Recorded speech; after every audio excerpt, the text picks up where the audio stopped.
Welcome back, and today we're talking about Higurashi When They Cry, episode 21. And I feel like this episode is definitely giving us a lot of answers, especially when it comes to all the loops that Rika went through and the loops that Satoko is now going through, right? Because that goddess, I believe somebody in my last video left a name for that goddess, because I don't think it was mentioned in this episode, but essentially her name is Feathering. She's supposed to be a goddess or something along those lines, and she gave Satoko the power to essentially keep doing loops over and over and over, the same power that Rika has. But the power that Rika has, I think, is a little different, because I do believe for like that 100 years that she was stuck going through these loops, she couldn't remember anything. It wasn't until like the last little bit where the little girl, which I think could be the same goddess, but like, you know, a child version. Who knows? It might be a different character altogether, but they look kind of the same, just that one is much older. But the other one, I forgot her name. I don't even think it was mentioned, but she gave Rika her powers to essentially return by you know, the loop.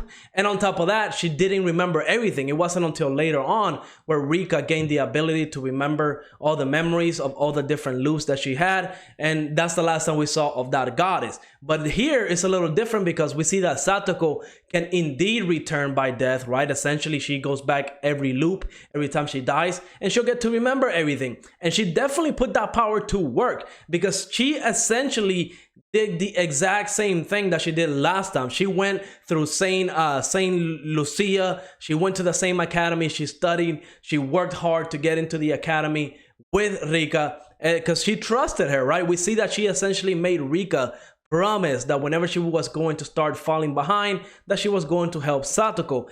And this is where I think there's a big problem, right? Like, I feel like Satoko is definitely blowing this out of proportion. And it could be that that one goddess, that's her payment, right? She said as long as she was entertained, she didn't have to pay for it, for that looping power. But maybe she kind of corrupted Satoko's mind and started the Hinamizawa syndrome, right? Maybe that's the only reason she gave her that power and started the syndrome. And that's why Satoko, I think, is blowing everything out of proportion, because Rika did have a point in this episode, right? And we see whenever they were in the academy and Satoko was falling behind, Rika did actually offer to help Satoko. She did do that.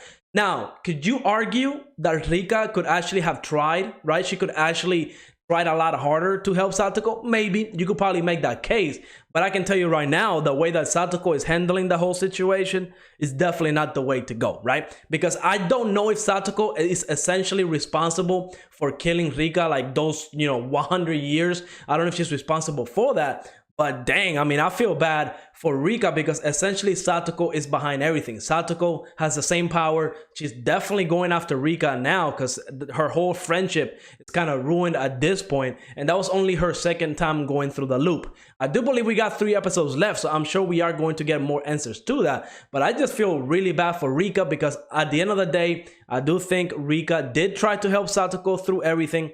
Satoko is just blowing it out of proportion, and kind of, you know, it could be the Hinamizawa syndrome as well, right? Because we do get to see her face. She's getting angry. She's definitely just going after Rika, and I did not see that death coming at the end of the episode. It was a big cliffhanger. Rika essentially, you know, she got just crushed by that chandelier, and of course Satoko went along with her. But I feel like now Satoko is just going to be going after Rika all the time, trying to kill her over and over and over, because she wants to get revenge for what happened in this scenario. Again, I do think this is going to go into explaining what the Hinamizawa curse is, and I'm glad for that, right? Because I honestly don't believe it's just a syndrome that's exclusive to this town, right? I think that Feathering goddess, I think she has something to do with it, and that's where we're going to get those answers, right? Because I do think every time Satoko goes back, she's going to want to kill Rika. So yeah, it definitely answers some questions that I had about this anime. I'm sure we are going to get a lot more answers later on. Hopefully they kind of break down what those goddesses are, right? Because we do have the one that showed up in this episode of Feathering, and then there's the child one. I don't know if that's like a younger version or a completely different version. Hopefully we get the answer to that in the next 3 episodes. And how did they gain this power, right?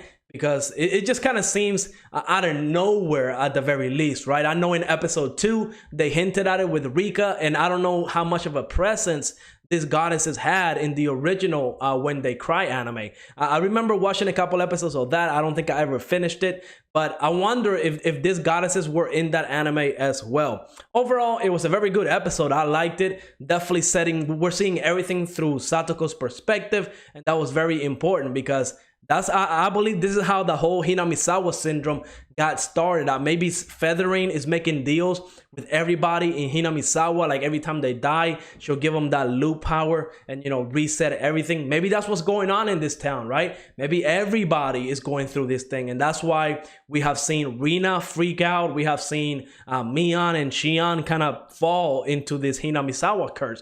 Maybe because of that goddess. Maybe she's the one that's behind everything, causing everybody to lose their mind and killing everybody. So we'll see where this one is going. I believe we got 3 episodes left and I'm quite excited for it. But let me know in the comments, did you like this episode? How do you feel about the whole goddesses being introduced? Have you seen the original When They Cry? And if you have, let me know in the comments. Do these goddesses have as much of an importance in the older version than they are having right now in this version? Let me know in the comments. And like always, make sure to like, subscribe. I will see you on the next episode.